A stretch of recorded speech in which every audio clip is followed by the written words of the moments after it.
జయ శ్రీమన్నారాయణ. లక్ష్మీ నరసింహ జ్యోతిష్యాలయం.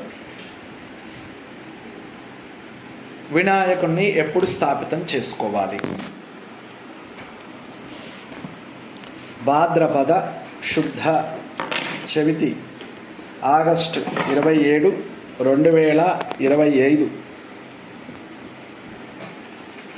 బుధవారం రోజు మధ్యాహ్నం 1:41 వరకు చవితి ఉంది. కాబట్టి ఉదయం 7 గంటల నుండి 8 గంటల మధ్యలో చంద్రహోర, ఆ హోరలో స్థాపితం చేసుకోవాలి. చాలా మంచిది.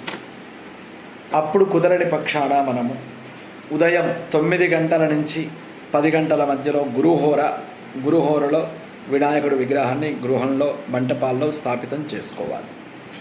అది కూడా కుదరదండి అనుకుంటే మధ్యాహ్నం 12 నుంచి 1 శుక్రహోర, ఇది చివర. అక్కడ 2 తప్పినప్పుడు ఇక్కడికి వెళ్ళాలి తప్ప, కానీ ముందుగా ఇది వెళ్ళకూడదు. ఇక సాయంత్రం మంటపాల్లో అందరూ సాయంత్రమే చేస్తారు, ఉదయం వాళ్ళకు కుదరదు. కాబట్టి సాయంత్రం గురుహోర 4 గంటల నుండి 5 గంటల మధ్యలో వస్తుంది. కాబట్టి ఆ సమయాల్లో